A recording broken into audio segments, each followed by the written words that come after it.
Hey everybody, I found a problem with one of my audio clips from this past weekend. I was recording on my DSLR camera using a Rode VideoMic Pro.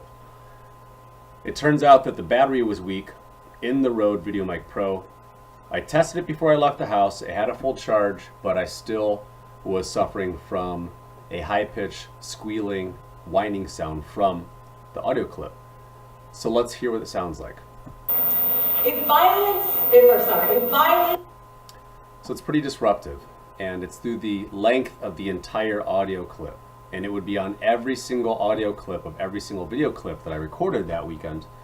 So what we have to do is simply go into our effects, go to our audio effects, and then go down to the notch filter. So let's double click to add that to our audio clip. And you see our notch filter is now here. Let's go ahead and click edit to edit it.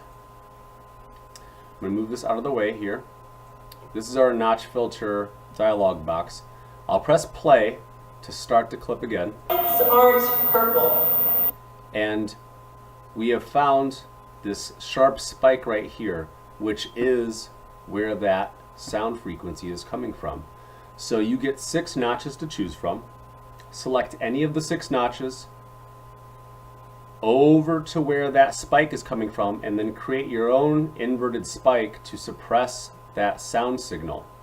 When we go back to press play, that sound should be gone. The chocolate will melt. If I move off slightly, the sound will come back.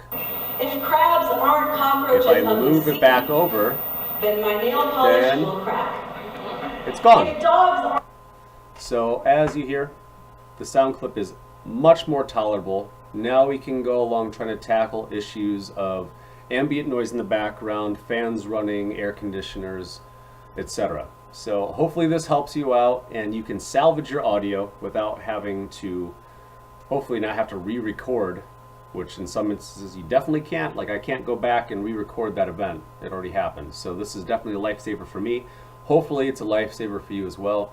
If you have any more tips or tricks, please feel free to comment below. I have lots of free time and I do like chatting with people on my videos. And please feel free to subscribe. I always just try to make helpful videos. Hopefully I'll add some funny ones in the future too, and it'll be one step to getting me closer to being monetized.